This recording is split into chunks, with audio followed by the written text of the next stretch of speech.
So in the Sutta, Majjhima Nikaya 78, the Buddha is discussing the view of a certain ascetic who basically says, this was his statement: Carpenter, when a man possesses 4 qualities, I describe him as accomplished in what is wholesome, perfected in what is wholesome, an ascetic, invincible, attained to the supreme attainment. What are the 4? Here he does no evil bodily actions, he utters no evil speech, he has no evil intentions, and he does not make his living by any evil livelihood.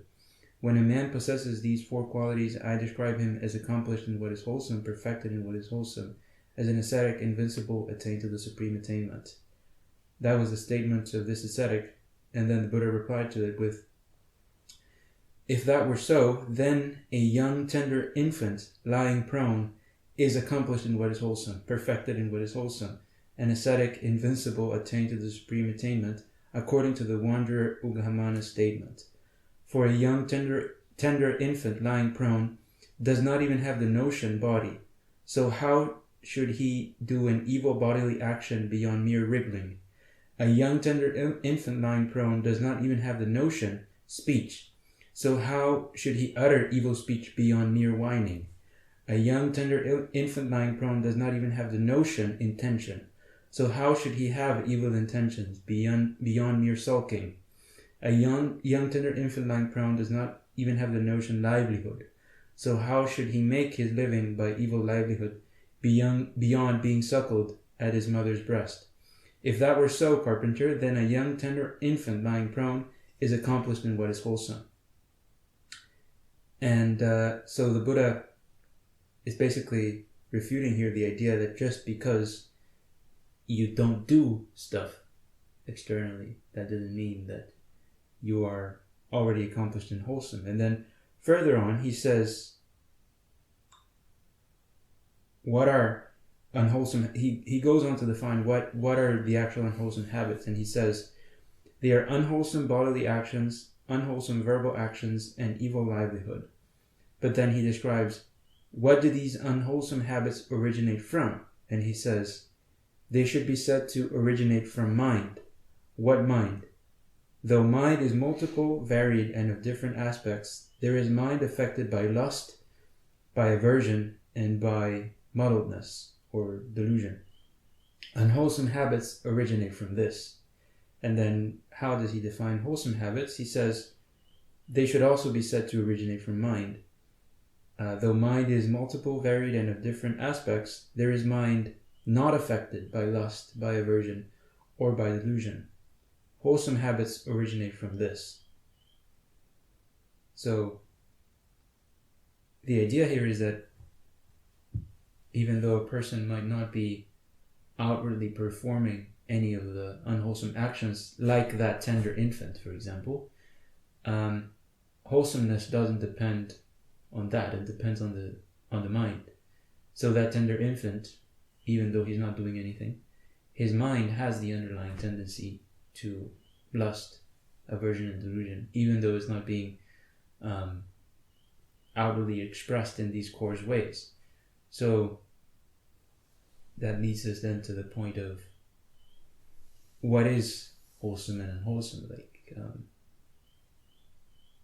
can a person, because we talk about undertaking the virtue, the sense restraint, and that sort of thing, but it's easy to then think that wholesomeness isn't just doing this, undertaking this behavior, as opposed to whatever you used to be doing before.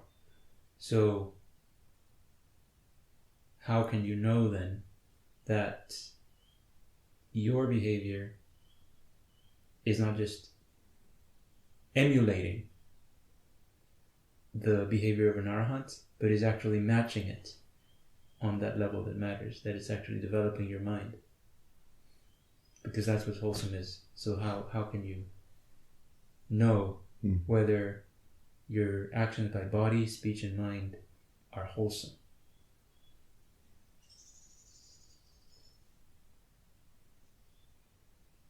Can you just follow a prescribed set of rules or observances defined by someone, even the Buddha himself, like would following, for example, the whole Vinaya and in its entirety to its perfection ensure that you are committing wholesome and avoiding unwholesome? It doesn't guarantee that. Yeah. So how then could you tell I am doing something unwholesome now? Let's say you avoided the coarse stuff by undertaking the 8 precepts. So within that, what is unwholesome then, apart from the obvious actions that you're not doing anymore? Is it that, for example, studying dhammā or meditating is automatically wholesome because it's about dhammā? No, that doesn't follow either. Yeah. And also these 8 precepts, about not killing, not stealing, not taking intoxicants and so on, that is on the level of behavior that can be seen even from the outside. But whether something is wholesome or unwholesome has to do with that very basis or mind that gives rise to wholesome or unwholesome actions. And essentially it has to do with the intentions based on which one is acting. And that is, let's say, a dimension beyond external behavior that one needs to come to terms to by oneself, basically. Like, everyone has a privileged position to not only see themselves doing what they're doing, but to simultaneously see why they are doing what they're doing. And what is that why, more specifically? Is it, like, if I ask you, why are you doing this? Yeah. And then the answer you give me is that, like, let's say I ask you, why are you doing this? And you give me a satisfactory answer. Does that mean it's wholesome?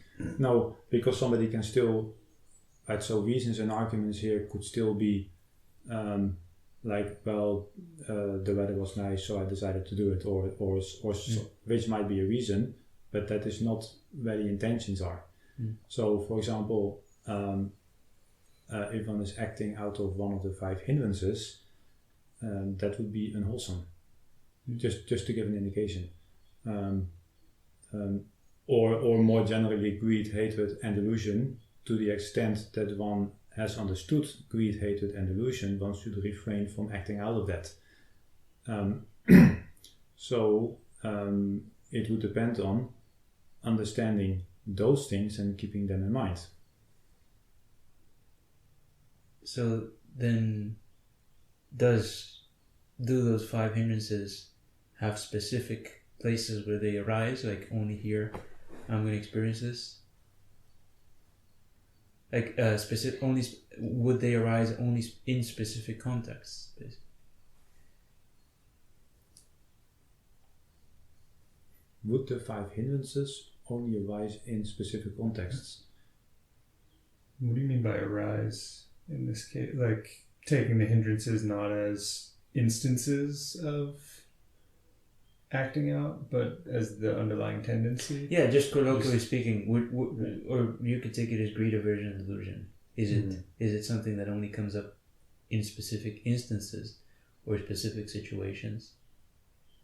Well, I guess, as the sutta says, it's an underlying tendency, so maybe the obvious kind of indications that they're present might only come up from time to time, but the fact that they were able to come up indicates that, tendency was there. Though that's kind of just repeating what was said. Yeah. So like, the point I'm trying to make is that obviously there will be things that are more strongly bound up with those hindrances, but fundamentally, or with the defilements in general, but fundamentally those things form like the background of your experience in any situation. Yes. So that means that there is nothing that you can rest assured that this is not unwholesome, that this won't be underlined by one of these unwholesome intentions.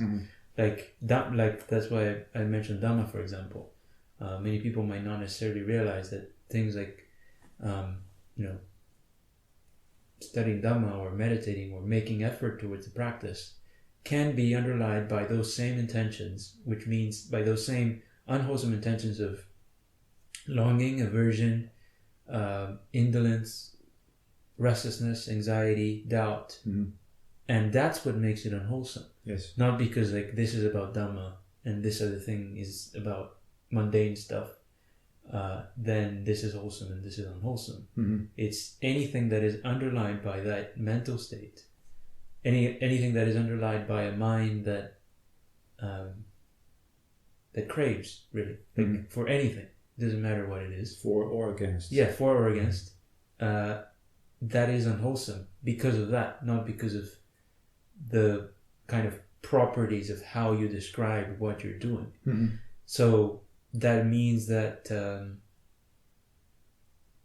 even the intention that you might state as I am doing this because of such and such, like you said, because the weather is nice or something, even that would be underlain by that level of a hindrance, by the level of your mind pulling you towards something and you giving into that.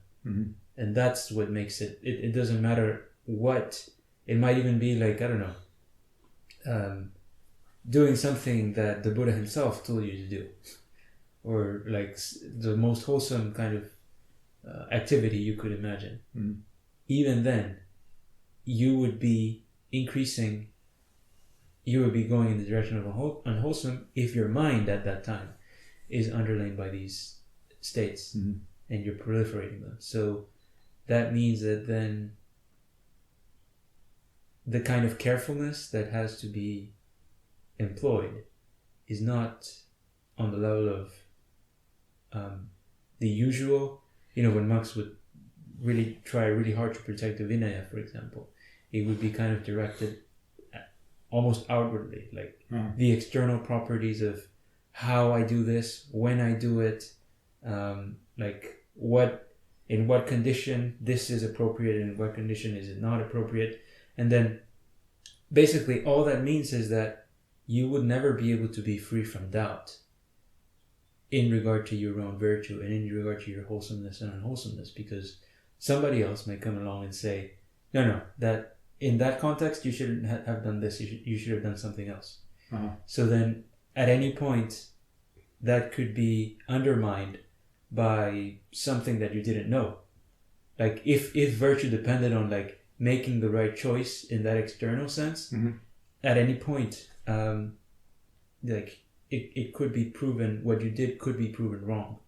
But if it always depends only on your state of mind, then the whole world can come and tell you you made a mistake, and you know that that's not the case. Like it's a mistake in a worldly sense, sure, but in the sense of acting out of craving, you would be able to 100% with 100% certainty say, no, I did not act out of craving. I did not commit an offense in the context of Dhamma.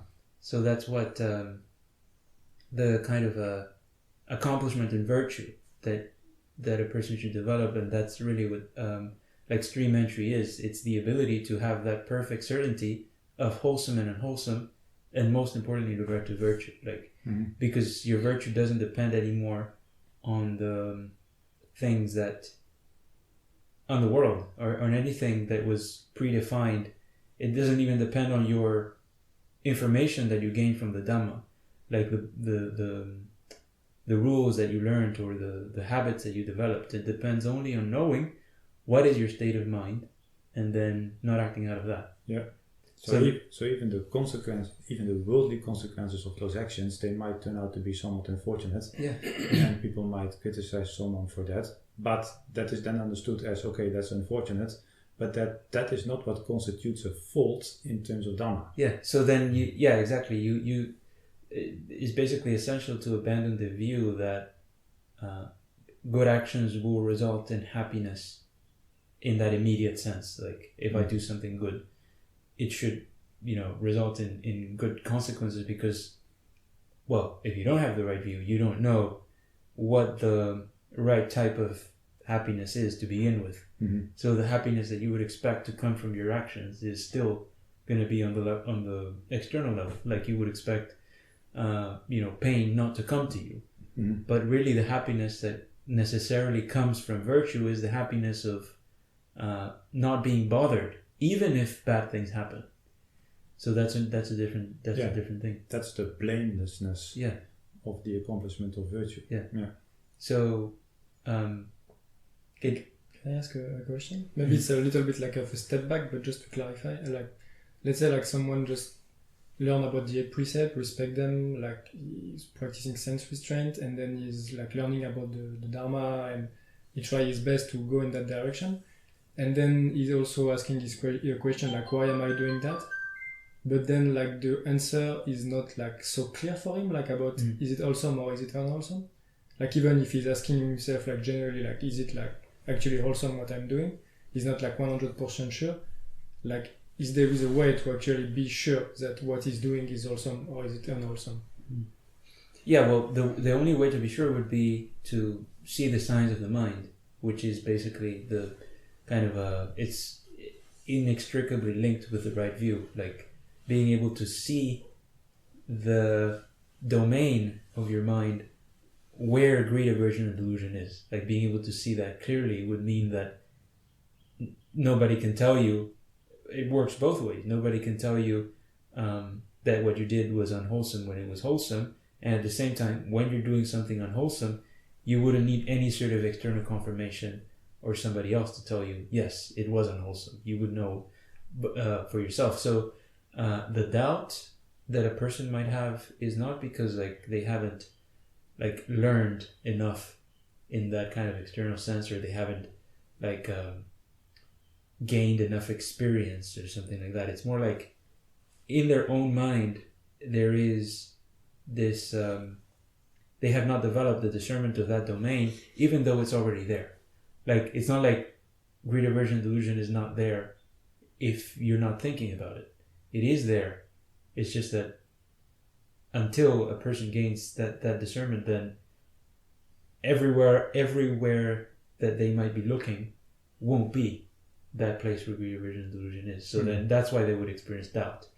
And the doubt would be there because still, on some subtle level, they would still expect like the confirmation to be as given by like an external set of rules or relations between things. Like, was this thing, like in a worldly sense, let's put it this way. Let's say you dropped a rock from a cliff and then it killed someone accidentally.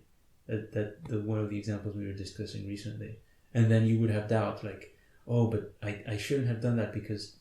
And then that would only happen if you thought, if you kind of overlooked or weren't 100% sure about the fact that the only thing that mattered was the state of mind that you had that time. Why did you throw the rock? Did you do it because you were careless? Did you do it because you were angry? Did you do it because... or some other reason? Mm-hmm. And then if it was out of carelessness, if it was out of anger, there would be no room for doubt because no, what I did was wrong. Mm-hmm. Whether the person died or not. Mm-hmm. Because see, that wouldn't be what determined the action as unwholesome. It was the mental state that you had when you threw the rock. So then, yeah, doubt would not apply. And then if you knew, no, I threw the rock because, I don't know, it was blocking the way and I was genuinely just trying to cross that path, then even if your mind would try to convince you and try to haunt you with guilt, like, no, I shouldn't have done that, you would know, nope, I did that out of an intention that was not unwholesome. Mm-hmm. And then if my mind is trying to make me feel guilt, that's just a hindrance, and I know that I shouldn't give into that, because then basically, like, if you'd have to worry about how your mind will react to things, then, or if you use that as a measure of what's wholesome and unwholesome, then, I mean, the mind is going to feel uncomfortable with non-greed, non-aversion, non-delusion by nature, and it's going to try to trick you to either do more than is necessary or do less than is necessary. So you can't even trust your own mind to be responding nicely when you avoid unwholesome.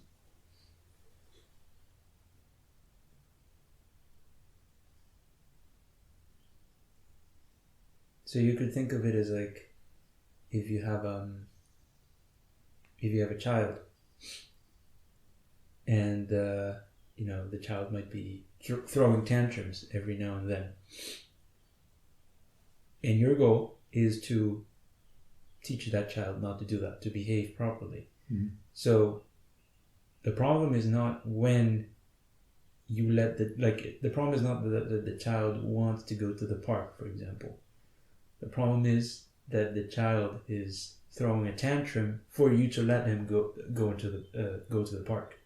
So in this case, putting aside the 8 precepts, of course, because doing that automatically, whether you like it or not, is going to involve an unwholesome state of mind. But for everything else, what matters is my mind throwing a tantrum on account of this, like to let me do it?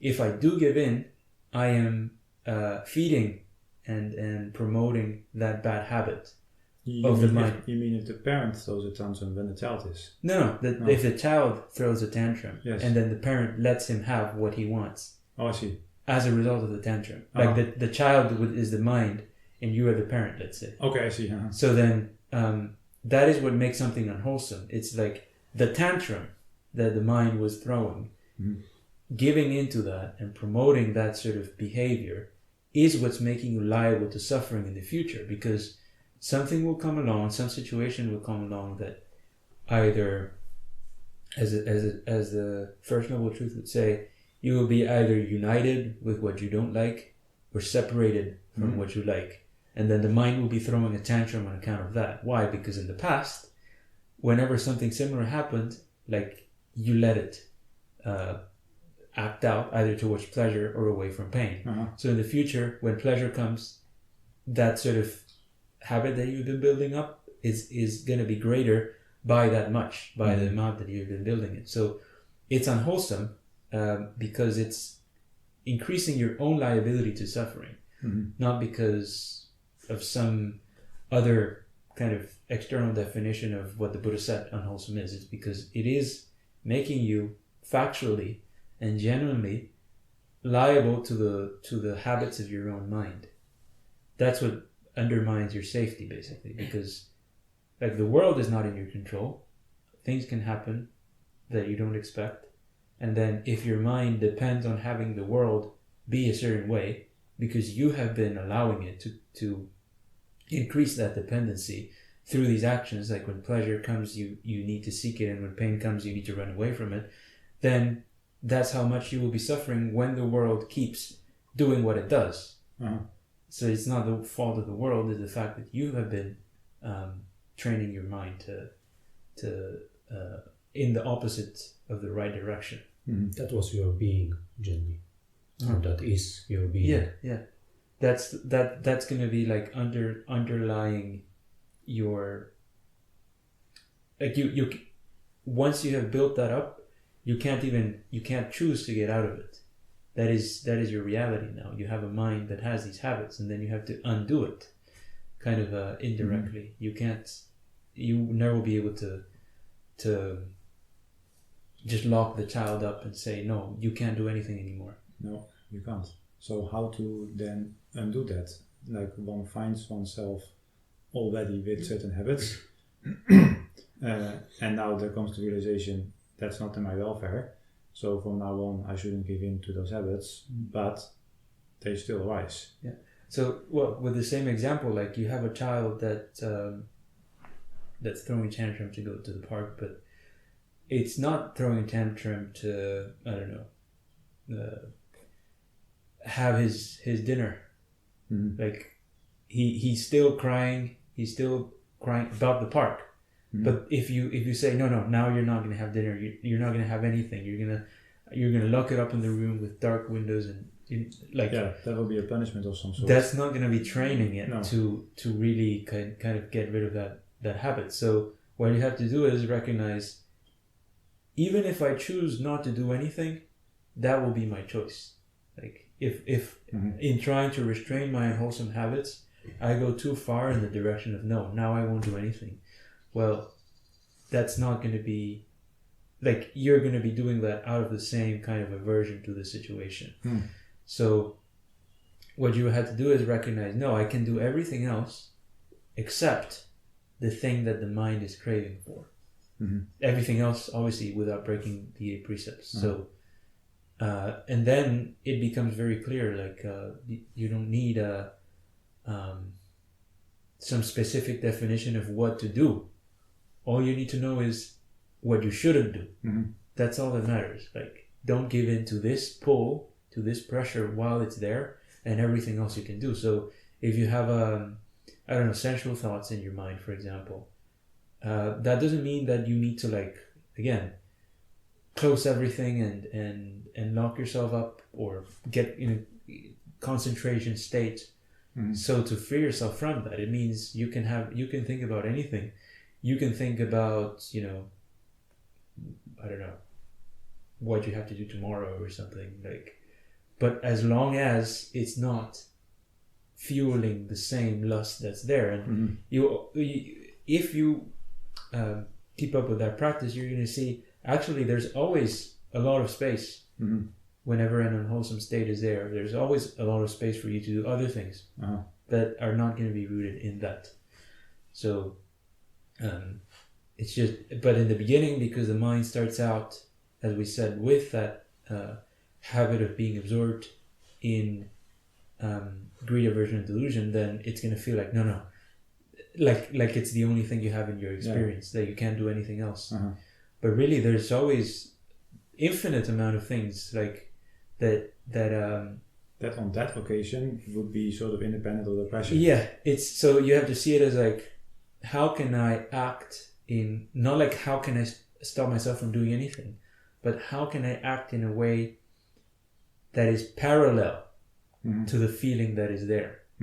Parallel meaning you're not kind of like acting out of it, sort of out of the desire to interfere with it, but no, the feeling is there. And I'm not trying to get rid of it, the pressure, and then this action is kind of happening at the same time without being directed at the feeling, either for or against. So you're having sensual thoughts, and then you decide to go for a walk. So is that walk going to be making you indulge in those sensual thoughts? No. Like, if you start indulging in sensual thoughts, that's not because of the walk. That's because you went for a walk and decided to give it to the sensual thoughts. And at the same time, it's not going to be rooted in running away from it, like, because you're not trying to suppress them. You're not trying to kind of escape from it in that direct manner out of aversion. So you can go for a walk, and then if the sensual thoughts persist throughout the entire walk, well, so be it. Because that's your karma, like that's the habit. These things are happening because of the tendencies that you've been proliferating from before. So yeah, you just endure it. As the Buddha said, you refrain from putting in the fuel. Like it's as if there was a fire burning, and a man would not be throwing sticks and leaves and dry leaves into it. It doesn't say like the man kind of takes, I don't know, water. Yeah, because that would be again interfering with it. So you let it burn for as long as it has been, for as long as the fuel is there for it to burn, and then that's the way to go out. That's the way to get rid of things. Yeah. So and that's that sutta where the Buddha talks about the 5 ways to get rid of your thoughts. How people translate it. Yes. It's like, it says, when your mind is being overwhelmed by thoughts of desire, aversion, and delusion, it says you attend to a different sign that is connected with the wholesome. That people would think that means, no, I need to attend to a different sign so as to get rid of this kind of, the whole thing that I'm experiencing. But no, it means you just find something that isn't going to be rooted in trying to get rid or trying to delight in that same thing that's assailing you, and then it says, as he does that, those unwholesome states are abandoned. It doesn't say that like by focusing on the different thing that's how you immediately get rid of it. Yeah, so It's we should clear up that abandoning unwholesome state does not mean that one is focusing on another object, because the thing in front of you that you look at is not what determines wholesome or unwholesome. Yeah, exactly. So the as shift we just is said. in the sign, which is in the other direction, and then you could be looking at that very same thing because the sign has now shifted. Yeah, and also like it's as we just said, it's the mental state that's the problem. So you can't get rid of the mental state directly because the mind is not like your intentions are a result of the mental state. Yeah. So you can't kind of get behind it. So what you would do is just not act. Any sign that you attend or any thought that you attend or any action that you do, you make it so that it's not going with the grain of the whatever thing is whatever craving is there.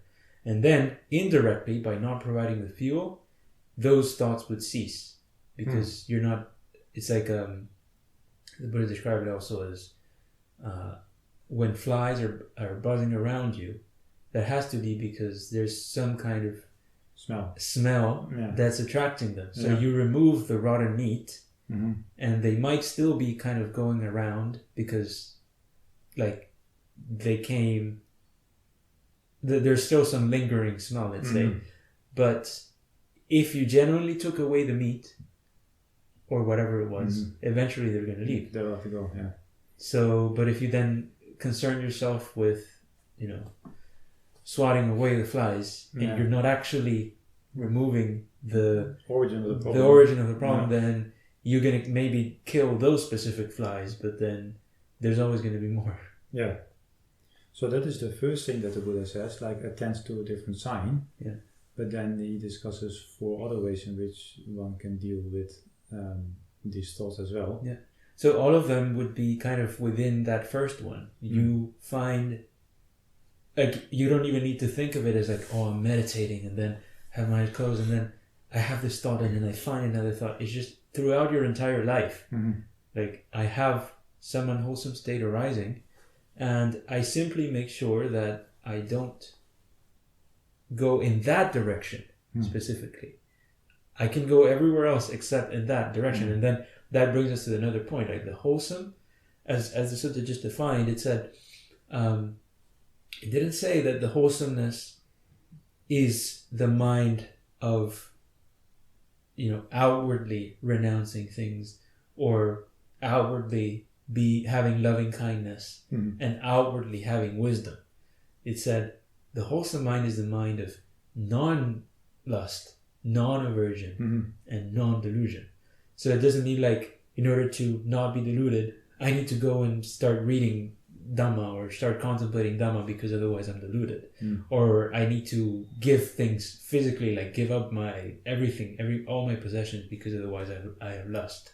Or I need to be, being extra, invest extra effort in being polite to people because otherwise I'm acting out of aversion. No, it just means the absence of that unwholesome state is automatically the wholesome state. So then you move your mind to a wholesome sign, meaning any sign that is not going to be involved with any of these 3 things. And again, at any time, any unwholesome state that you have in your mind, it's always going to be something specific. You can't have like unwholesomeness kind of like ambiguous, like it's just there. No, it's always pushing you towards something. Yeah. And then you can always avoid that. Yeah, so perhaps it's worthwhile repeating that when the Buddha discusses wholesome and unwholesome, he always first says avoid the unwholesome and then develop the wholesome. Yeah. It's never the other way around. Yeah, even the 4 right efforts, the order that it comes, it says, here a monk, first, so actually there's one sutta that he gives like a label to each of his 4 steps, quote unquote. The first one is, he prevents unarisen unwholesome states from arising. Yes. That's called restraint. Then he abandons the arisen unwholesome states. That's called dispelling. He gives rise to the unarisen unwholesome states. Wholesome states. Unarisen wholesome states, yes. Yeah. That's called development. And then he protects the wholesome states that are already there, and that's called like protection. So it has to be, obviously it's like a structural thing. You won't, if there is unwholesome there and you try to cultivate wholesome directly, it's going to be rooted in the same craving to get rid of the thing that was bothering you. So the wholesomeness can only come when the unwholesomeness is not there anymore, because otherwise, like we said, that's your being. Like the unwholesomeness is your being. So any choice that you make is going to be within that being. Within that unwholesome. So even the choice to fabricate loving kindness and give all your possessions up or contemplate Dhamma, that's going to be done with the unwholesomeness. You can't like get rid of something by covering it up in that manner. You have to, because the problem is always the resistance to the present feeling. So then if you're doing these things to get rid of the present feeling, because you think that that's what the Dhamma is like I must get rid of this pressure, that's unwholesome, even though externally, quote unquote, it might look okay. Yeah. The action looks very wholesome, because look, it's the loving kindness and it's the renunciation and it's the contemplation and wisdom that the Buddha talked about, but it's still underlain by the same desire to get rid of pain. So that's what makes it wrong. So like if someone finds himself like with this kind of pressure of wanting to do something, if like he cannot just say no but look for something else to do, like he feels that kind of a pressure to, I don't know, like whatever like he wants to do, if he cannot just say no but want to do something, it will be still rooted in this kind of pressure or whatever he tries to do. Yeah, you can say it that way. Like if the mind, if you can't say no to it, then you can see this is an unwholesome pressure. It's something that if you say no, your mind starts complaining. That's an unwholesome pressure. So, but that in and of itself, that doesn't mean like you need to do something about it directly. You need to make sure that you don't act out of it. Like I said, that's how you don't feed it. So yeah, the mind might be wanting to do something, but as long as you don't do that the mind wants, or anything else that, like you would know, that's only something that you can know internally. Which actions would be going further with this pressure and which actions are kind of neutral. It would totally depend on the present situation. It's not something that you could fix down. Because like I said, you might have a sensual thought and, okay, going to the park on a certain occasion, for most people, most of the time, you could say that would be an action that won't be proliferating the sensual state further. But maybe deep down you know that when you go to the park, there's going to be, attractive people there or whatever. So you can't even fix that, because there might be a case where now, let's say this first time you went to the park, it wasn't rooted in sensuality, but then when you went there, you actually encountered sensually pleasing things. So now the next time, your mind is like going to the park is going to be one of the things that your mind wants to do on account of sensuality. So now you can't give into that. So it's always dependent on what is in the present situation. Only you for yourself would be able to know, as I already repeated, whether you acted out or not. And it always basically requires you to be on guard, because it might sound as if on one level, I'm talking about how people would be too wound up with trying to avoid everything. So then it might sound like this is a more relaxed approach, which, yes, you kind of relax yourself from doing the stuff that doesn't matter. But on the level that matters, it's actually more strict, because then you are forced to, like, if there is that unwholesome state, there's absolutely no justification. There's no extenuating circumstance where you can give into it and say, oh, but that wasn't unwholesome. No, if you give in, you are acting out of unwholesome. So, but with a rule, when you take it on the level of external rules and stuff, there can always be exceptions. Like even in the Vinaya, like Mhm. if, in some situation, if it's like this or if it's like that, well, then it's not an offense. Mhm. But with this, it's not. Like if Yeah. there is the unwholesome state and you acted out of it, that's it. Nothing else needs to be considered. Yeah. That was an unwholesome So intention. that is the more fundamental criteria. Yeah. And there's even one sutta I remember where some monk had difficulty remembering all these rules, and he went to the Buddha, and then the Buddha said, "Well, do you see wholesome and unwholesome?" Yes. And then the Buddha says, "Just don't act out of unwholesome by body, speech, and mind. Can you do that?" Yes, the monk says. Yeah. And then the sutta ends by saying that monk didn't do anything unwholesome. Yeah. Initially, there was no rules. We will basically follow that principle in general. Yeah, and it's you start off by having these precepts, and on some you have to start somewhere. So you will be starting with the avoidance of unwholesome states. Of external behaviors, because practically speaking, if you haven't been keeping the precepts, there will most certainly also be unwholesome pressures making you want to break them. Like when you're starting out. So kind of by accident almost, like without really seeing the level where wholesome and unwholesome is, you would still kind of be withdrawing yourself from it just by keeping the precepts initially. Then there will come a point where you, like, keeping the precept is not painful anymore. It's not really taking effort. So then you need to start looking further and see that now keeping the precepts in and of itself, like, because there isn't that pressure anymore to break them, meaning the pressure needs to have moved somewhere else now, unless you're an arhat. There must be something else now that your mind is pushing you to do, and you might be justifying it as this is fine because it's, I'm not breaking any rules. Yeah. So then what would be, like, can we say that only then, for example, hindrances begin to come into sight? Yeah, exactly. So at that point, like, you might, that's actually a point that many monks and people in general who take on the practice of renunciation might not go beyond. Like, you might think, because I'm already celibate, I'm already restrained, so there's the monks are having a meeting at 5 p.m. to drink tea and just chat and socialize.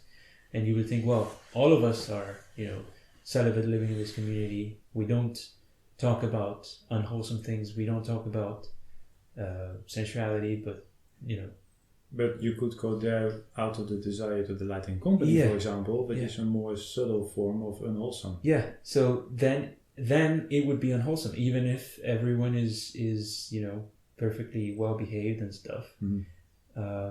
Because there is that pressure, it would be obviously a more subtle form, but it's still the same thing. As the Buddha said, it's even like a little if you take with your fingernail, you scoop a little bit of excrement, it smells just as bad as a full bucket.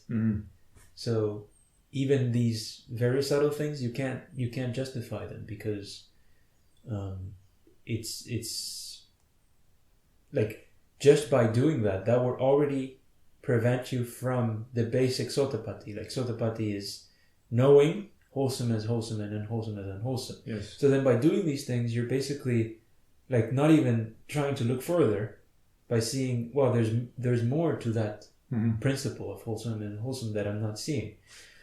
So you would just be believing that because this is kind of a thing that all monks would agree is good or something, then it's not bad.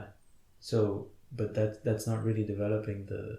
No, it would be a form of waiting. Like, as long as I stay within the boundaries of these precepts, sooner or later that's gonna happen to me. Yeah, some sort of like a magical waiting for it to come to you. Yeah, like things like effacement takes place just on account of keeping the precepts. Yeah. And that itself would be actually one of the first 3 fetters that precisely prevents the sotapatti. Yeah. So, and speaking about that, that's why it's said in the suttas that a Sotapanna is the one who knows wholesome is wholesome and unwholesome is unwholesome. And in other places it's... And the root of the wholesome. Yeah, the root. Yeah. Because in other places also said that without grasping the sign of the mind, it's impossible for a person to get the right view. And so then it says without delighting in seclusion, if they still delight in company, it's impossible that they will get to see the sign of the mind, because it's not like some mystical revelation of an image or perception that comes to you. It's the recognition of those intentions, like the recognition of those impulses, let's call it that way, that are motivating you to do stuff.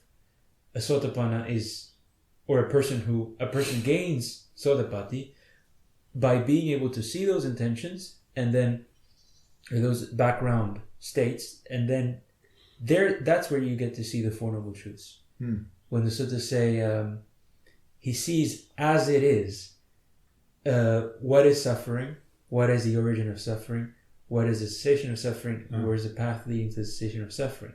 As it is doesn't mean like, sometimes it would get translated as it truly is, or as it really is, like you get some sort of hidden, which is not like that. Hidden revelation. But no, it just means you had these intentions there, and when you were contemplating what suffering was or what craving was, it was always kind of over there. Like you weren't seeing this stuff while it was there. This kind of background mental attitudes. You were not seeing craving on that level. So that's the only place where it can be seen. Yeah, exactly. So then you were thinking, oh, the craving is like I said, you started like that. You would have started by thinking, oh, craving is when I go out and do these things. But no, craving is that background attitude of the mind. So recognizing that background attitude of the mind is seeing the sign of the mind. And that's why that's indispensable. Like literally, you absolutely cannot become a Sotapanna without seeing that, because anything that you think craving is won't be craving, because it will be basically like secondary. You might be able to see what most people are seeing. Usually it's the when they think of craving is like already further down the line of where those attitudes come. Like they might think of all these thoughts and these agitation that I experienced, and then they might get rid of it by doing a relaxation meditation technique. But all of that arose in the first place because you didn't see the background attitude of your mind. You acted out of it, and that led to all this particular disturbance coming up. But if you had seen that from the very start, then nothing, like you wouldn't be able to overlook, even if you wanted to, that acting out of this is not for your benefit. Because it's like, who on earth would think that, like, if you let a child that's already spoiled and is throwing a tantrum, who on earth would think that just letting it keep going that direction is going to result in something good? It just becomes immediately apparent that no, that there is no benefit that can come from me giving into this. So then that's why the Buddha said, if you see one noble truth, you see all of them. Because it's all about seeing, all of it just becomes apparent when you see, oh, what am I actually doing here? Like, am I trying to get rid of pleasure? Am I trying to get more pleasure? Am I trying to get rid of pain? On that background level. Anyone can think that they already see that. Like, I know when I'm lustful or angry, but if you're not a Sotapanna, it's because there's still more depth to that recognition of what it even means to try to get rid of pain or go for pleasure. Can we ask because you were saying seeing the sign of the mind is like a necessary things in order to recognize what's wholesome, what's unwholesome. Then you say seclusion is like a necessary basis to see the sign of the mind. Can we clarify why not being into seclusion obstruct us from seeing the sign of the mind? Yeah, well, the most obvious thing that comes to mind is when you live when you're overly involved with other people, what automatically happens is, whether you recognize it or not, that's what, peer pressure and stuff. You would start to be regarding as good or as like what should be done, you would take it on the level of what these other people are doing. Like it's just a natural kind of human thing that you measure yourself by what people in your environment do. So that's on the most obvious level, but as well the kind of problem with delighting in company is that that requires you to overlook that background attitude. Like the fact that you're delighting in company in and of itself already means that you're overlooking the But you are background attitude. attending or delighting in something which moves in the other direction. Yeah. Namely, So you're already like trying to look away. Like there's the only way that you can delight in company is because you want to kind of get out of this container that is your experience. You want like to get out into this other thing out there or other people out there that will sort of give you some kind of ease. The same way as you might, drink or you're kind of seeking this external to forget about this situation. Or call someone because you feel lonely or something. And so just, by talking, which is actually a different domain, speech, you think that you can release the mental pressure of being on your own. That's the word, You kind of release the... Yeah, whereas actually you can't. It's just that is the same as giving in to the child's tantrum. Yeah. So one needs to then recognize that, and then, but you see, because mind can play tricks. No, I'm just calling someone to see how they're doing. Well, sure, that might be there, but there's something even more fundamental going on there. So this has to come with the basic sense of honesty, and this is the whole authenticity. Basically, the discussion feeds into this as well. Like, you can't be saved by someone else. You and even by your own mind, like you need to have an attitude of almost perpetual suspicion. Like you can't trust that because your mind is telling you that my motivation is such and such. It's not your ally. Mind. Well, but you see, but then that's the thing, because if somebody has established, let's say, that sense of suspicion, that is right here and now the birth of sati, of like recollection, or mindfulness as it is properly translated. So rather than signing up to a 10-day group retreat or a 20-day group retreat or whatever group retreat where one assumes I'm going to learn a method and I'm going to gradually become more mindful and aware, that's actually never going to happen. The moment you assume that you can gradually become mindful and aware, you are already overlooking the intention that right now you're giving yourself time in order to gradually go there. Whereas what you want to see is that you have no choice but to act right here and now. And if you see that you cannot fully trust your mind, but at the same time that you can develop that mind, then it is that attitude of suspiciousness which you just coined it, that is what will give rise to the full-blown mindfulness on the spot. And if somebody has understood just that, for the rest of their life, they never need to go to any group meditation retreat again in order to learn how to be mindful. If that attitude is right,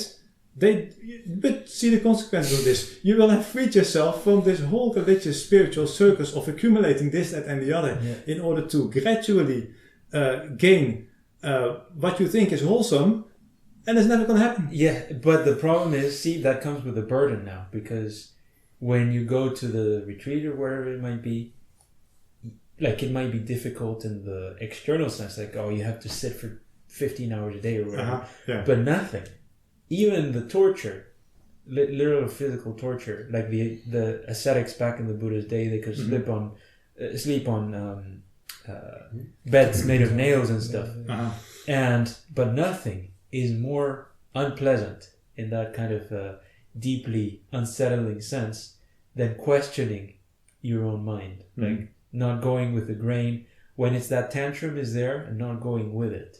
That's the most unpleasant thing. So you would free yourself from the external duty of following these practices and stuff, but at the expense of right now, like we mentioned before, most people want to be free from suffering ASAP. Like they're not willing to accept the fact that the recognition of what's wholesome might initially be unpleasant because the mind doesn't value that direction.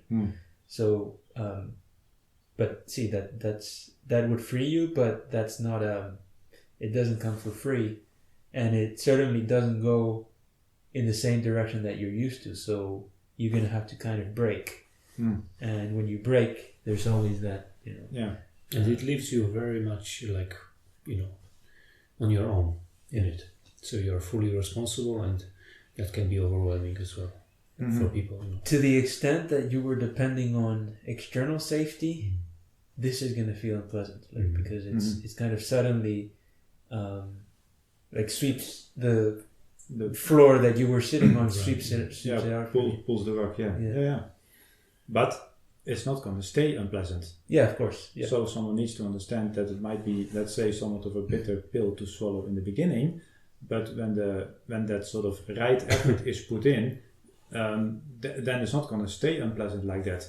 On the contrary, that is where it's going to be, that independence from external circumstances becomes the foundation of the true freedom then. Yeah.